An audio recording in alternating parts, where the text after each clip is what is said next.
Ladies and gentlemen, we did it. We did it.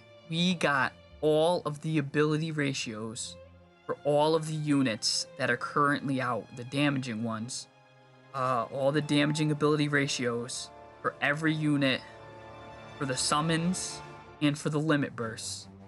And I compiled them into this graph, and I just need to give a big shout out to the username 12 hours ago posted Zanyo,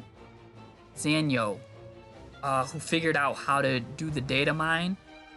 So what you would first have to do is have to go to the first data mine, and you would find a skill, and then you'd have to find the multiplier on another one. So for example, I'm just going to use what he did, the example for Power Break. It would give you this value here, and you would have to input it through the other one for the value there, and we give you these effort values. 0 is the minimum, and this one right here underneath it's the maximum. So that we go right here to the Knight Power Break. I put in 0 minimum, maximum 26, and I'm cross-checking this also with what Altima got, our Japanese friends who were ahead of us, but they didn't have everything. Theirs was incomplete, and now we're able to take a step further and complete and take it from where they left off. Big thank you to those that worked on this in Altima. And you can see right there, it's 126, 126%. That's the same thing as the 26. I just wasn't putting the ones in front of them, because that's how I like to do my percentages. So if you see 26, that just means 126, same things. And if you see, let's just say 15, that's 115%, 115% of like your normal attack, which is 100. So something like -5, for example, would mean that you're at 95% capacity. So something like Stone Throw right here, that's -95. You're only doing 5% of what like you would have done if you would have just hit him with your sword. And then if you maximize it, level it up, get it all the way to 20, you see here that now we're at -87, which means now you're doing 13% of your damage. And that's how we translate that. And we're going to go over this. I'm so excited. But real quick, before I just go into that, so that's the normal attack. Some job classes are magnified by different abilities. So for example, I'm just going to use the Hunter because I've been testing this, or the Ranger, what their translation was. But yeah, the Hunter, for example, they get additional damage in their dexterity and luck. But don't worry about that for now. Let's just go over the ability ratios. All that mean is that when they're calculating their damage, they also get a boost from dexterity and a boost from luck. Some don't get any extra damages. They'll just get additional attack damage. And it's this multiplier times the ability ratio, and that's how you get your damage. And then it's mitigated by, of course, things like defense and weaknesses, resistances. But we're not going into the damage formula. I just want to show you the ability ratios on this one. Maybe I'll make another video for the magnifications. But I haven't checked it yet, so I don't know if it's accurate. But I do know these are accurate, so that's why we're gonna go over them right now. Starting off, we got the Lord and the Warrior, right? So that's basically Mont. That's his thing. I didn't get the chance to organize it by highest to lowest. I'm sorry about that, but you can see here the Killer Blade is definitely the best. I'm not going to go over all these individually. I'm just going to go with the ones I think is worth highlighting and interesting. But yeah, so Killer Blade, and it has a great range of 2, so definitely worth maxing that out. Beast Breaker, I know for a fact, is very cheap and easy to get. Same price as Body Slam, and they're both 1 range, very good, medium damage. His counterattack here is pretty good too, and Counter Blade is even better. So, cool thing to note, those are the ratios. But yeah, so let's go on to the Knight. Knight are our breakers. You know, they're very good at supporting with their magic break, arm break. You'll see here, what is that? I don't like this font, actually, sorry. I'll go borrow, let me make that the default. That's a 9, okay, that was a 9. I was like, that. So, wow, that arm break has a 91 ability ratio, which is very nice. And, oh, wow. So that's probably the key there. Definitely looking out for that. But the knight in general is very just, you know, I would say more support based. Besides that arm break, which is very good at 191%. So the Paladin, he's got 3 damaging moves here: Saintly Cross, Blade Bash, Taunting Blade. Taunting Blade has a nice range and it's got 100 extra additional ability ratios, so 200% total. Wow, that's very good, but it is expensive. Maybe I'll add this and I'll put how much they cost to use also. I'm gonna continuously improve this. But wow, that's great right there. Spellblades. They have a lot of abilities because each some of the Spellblades have different moves based upon what their element is. But you can see here all the Aga blades are pretty good. Chicken Blade, Silence Blade right there. All really good. And then, you know, their S moves, you know, have just a 31-to-5 ratio there. Or 5-to-31, sorry. Very nice. Let's move into soldiers, see if there's anything crazy there. And I'm immediately, what pops out to me is Hazard Spin. Goes all the way up to an additional 135%. Wow. So that sticks out for me there. Jumping down to the monk. We got Pummel is at 33. Now, Ultima had Pummel, which is very interesting, at 57 times 2. But that works out the same way.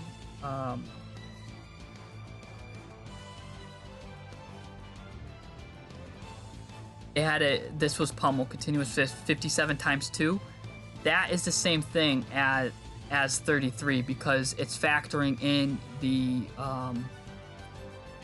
chain of 1 plus the chain of 1. So that's how you end up getting the 33, and it works out.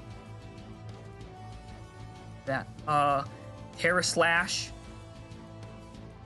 and that's about it for that. Surge Strike is just really good. Ooh, that's pretty good. You'll be hitting harder than your normal attack if you max it out. Pretty good. Samurai. I don't really use Samurai, so I can't speak upon them. So maybe I'll just leave that up. If you know, if you have a really good Samurai and these numbers mean something to you, then great. Mug.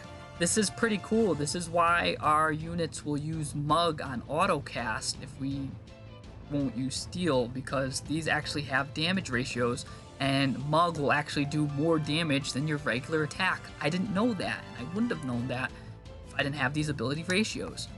And then we have Sneak Attack, wow, at 110, and Snipe Dagger, pretty good. Ninja, with the little cross out just to make a little play on the Naruto reference. We got all these. Again, I don't use ninjas, so I can't tell you what all of these do. I'm not a ninja expert. I'm not using the ninjas, Shadow Links. I'm not a Shadow Links user, so maybe someone else can shed light on that in the comment section. But they all pretty much look the same right there with the same ability ratios. So that's cool. I can't really talk about that. The Lancer. Look at that Vacuum Slash and Earth and Glory. Those are pretty good. Earth and Glory, I know, is a nice AoE attack around. And then these Mana Strikes are absolutely horrible. But their purpose, of course, is to drain mana. So, nothing else crazy, I guess. I don't use the Lancers that much. Dragoons, I do like to use Dragoons. You can see here, I didn't make a little cool thing for the Hunter. See, and I'm still fancying this up and editing this up as I go. So I'm just so excited. We actually got this. Took me a long time to make. So yeah, our Dragoons right there. Vertical jump, 125. Horizontal, 120. Dragon dive, 85. Jump, 90. Dragon's Blade is at counter normal attack. That should be a counter attack, and I believe that absorbs stuff too. Barrage. This is a nice, great big ranged attack and has a 65% additional amplifier. Mega charge coming in at 120. I've never really used it because I just never knew if it was worth it or not. Because you're just sitting there charging so long. I've never taught my guys mega charge because it messed with the AI, and I still haven't. But when that patch comes out where I'm allowed to say what abilities to use and not use, I'm definitely going to add mega charge now with that ability ratio, just so I can use that in PvP, because that's poison arrow. I didn't know that it did. If you just leave it at level 1, it's not as strong as your regular attack, but if you up it, at least it does more damage. Poison arrow's basic utility more is in the ability to poison, and that's faith-based. So you won't see that here. Maybe I'll add that too. You know, I'll just continuously improve this chart as we go. It's basically you take the faith of both people. Let's say I have 50 faith and my opponent has 50 faith. Together we have 100 faith, and you take that and you divide it by, for the poison arrow, I believe it's you divide that by 4. That means you're going to have a 25% chance to poison. Works. There's a lot of different things. I'll make probably a guide. I'm planning on making a guide on faith-based moves. So Gunner, it's got some good things here. Your Frederica users really gonna like that arm shot. That looks dangerous.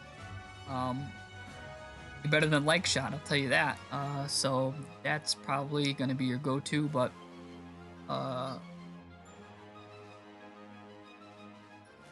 so then we got our black mages coming in. I've never seen anything this high yet so far. This is the highest one I've seen. Flare. That's your ratio. What I don't know if this is so high. Oh, I was gonna say it has to be based off of your magic, right? Because this is where the magnification comes in. Because it wouldn't go off of your attack. You know, like why would your going back? So a mage is gonna go off of your magic, dexterity, agility, and luck. So all of those will enhance this. So that's a great example to illustrate how ability ratios work, because all of these so far have mostly been based on attack. Some of these also were enhanced by, like for example, buffed up by the dexterity and luck. But yeah, so the mages, obviously, they're getting enhanced by magic, and they're getting enhanced by dexterity, agility, and luck as well. So that's very interesting. So, wow. And then we have the Aga spells, the Blizz Aga, Fire Aga. You know, a lot of them will learn some of those. Some of them won't learn all of them, but up to 85, which is high also.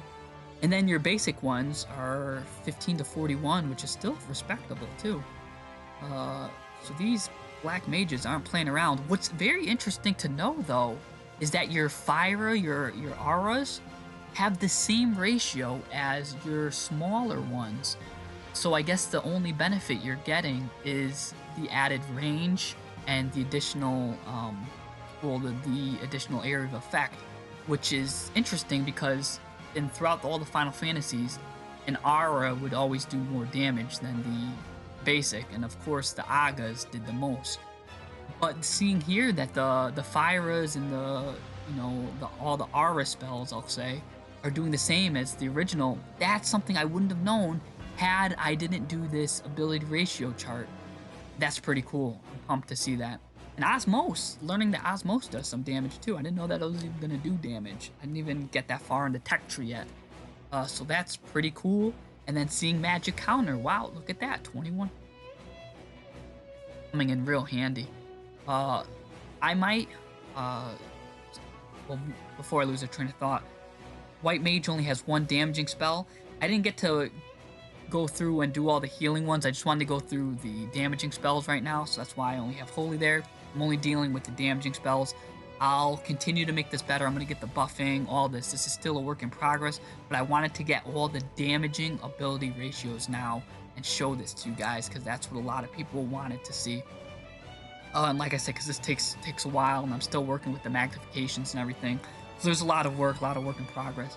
But Holy is not playing around, and the good thing about Holy too is it's a guaranteed hit. So that's not. Wait, Mage, you're a Yakas? Yeah, she's not. Clerics. Yeah. We could just forget about them, I guess, huh? Like, banish. Oh, and this is a good thing, too, because my Majerie, I was always worried, or not worried, I was always curious, because she had her banish from her Cleric, and she also had a banish from her Black Mage. Looking at it now, they both have the same 1541 ability ratios. So some people were trying to spread rumors that, oh, maybe one banish is stronger than the other. We can dispel all of that. Both banishes are the same. Majerie just has a weird tech tree, and you need to level up that second banish whatsoever. That's good to know. So you can forget about that second one. Strong staff too.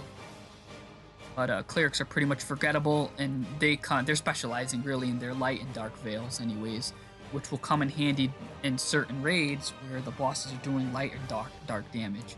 Your green mage right here, running in Peril and Ruin, pretty nice. You got a red mage with 100% jamming thrust. Wow.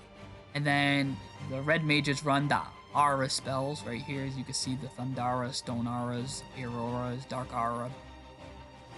And you got our Time Mage with Meteor, 120, wow.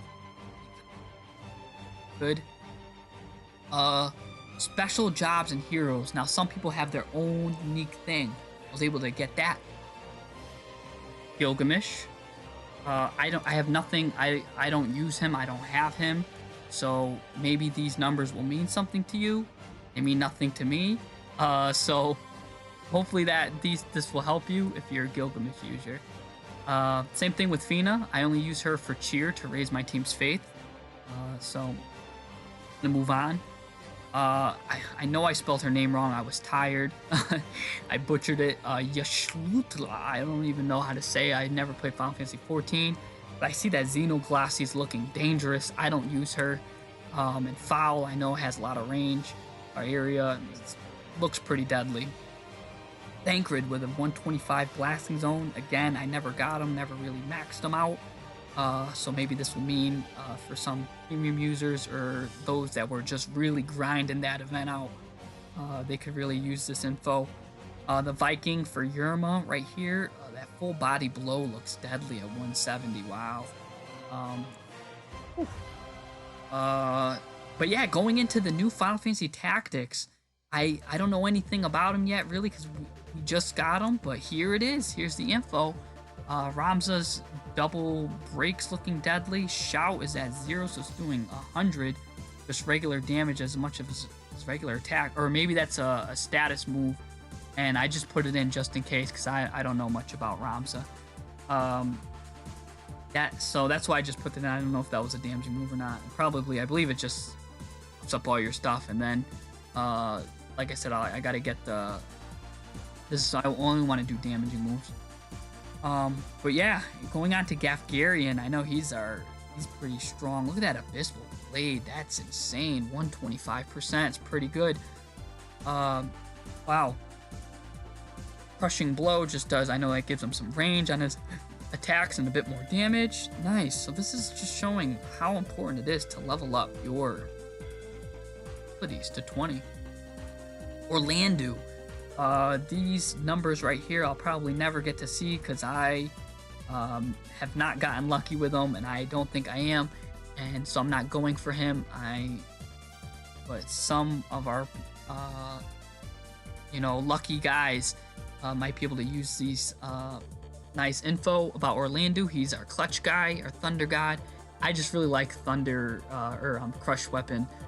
It brings back the memories from playing Pack Gold, like crescent coming out of the ground. Then now we got the limit burst. So here's the limit burst, the minimum and the max. There also was a Destiny Cross plus. A lot of them had pluses. I don't know what that means yet. I don't think we get a chance to use them yet. I'm unsure what that means, but I know this is for the regular amount, and you level these up through those pots that you get from doing that pot mission. So it looks like everybody's having 65 to 100s. That's the regular amount, except Engelbert, he's going up to 110. Federica going back down to the norm. Zija's another 110, and I know it's like Man Killer or Man Hunter or something, so she's really strong against humans. Midiana got the AoE or the Cosmo Plume, we all know that.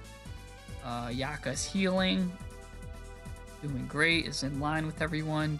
Gilgamesh.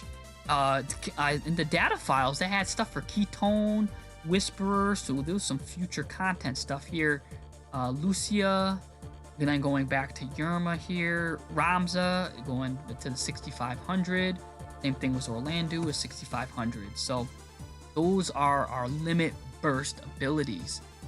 And then finally, to finish off, we have these summons. And wow, take a look at that. We've got these summons can be improved through their tech trees, through the part of it that increases the Esper damage. But here's a caveat. Japan looked into this and they said for the price that you're paying for that increase, it's not worth it. And I'm gonna have to agree with them. This doesn't look like it's worth it. It's only going up 40 for the amount of that you're putting into it. I would just stick with the basic amounts, and these are for the really top ones that make the cool entrance effects and the persistent effects over the battle time. Yeah, you can see here these are the big damaging ones. The other lesser ones are just doing 65 to 100, which is in line with the limit bursts that our guys are doing, 65 to 100. So that's very interesting to know there. Of course, Cactar does a fixed 1000. Moogle was in there. I don't know what he's going to do, but he's coming out in the future. This floating eye, I think he does like a status effect or something, so that's why he's a bit low. And same thing with the Malboro. He does a lot of status ailments. That's why he's probably lower than all the others. And Bomb is coming in at 200 to 230, but that's at the expense of a self-destruct. It's going to kill the user. So yeah, that's basically everything. Another big, huge shout out. This couldn't have came together if it wasn't for Zanho, who figured out what the numbers and everything meant. Huge shout out to Altima, that website, for giving us these original numbers and giving me things to cross-check a bit. I had to, do a little bit of translation. It's hard to read through the translations, but I was able, for the most part, to cross-check. I need to check. I still haven't done checking the magnifications. I'll do this. That'll be my next guide, and then or I'll work on a faith-based guide for the abilities on faith and the odds to do that. There's still some things I need to improve on this guide, which is why I haven't released this yet fully to the public, this thing. But here's what I'll do. If we get 50 likes, or if I get 550 subscribers, I will release this to the public in its unfinished form, but I'm still going to keep working on it. I'm going to keep, like I said, I want to add probably the range and how much the abilities cost. I really want to improve this and make a great chart for us to keep going. So keep me motivated, right? Give me these likes and I'll release it, and then that'll keep me motivated to keep making it better and better.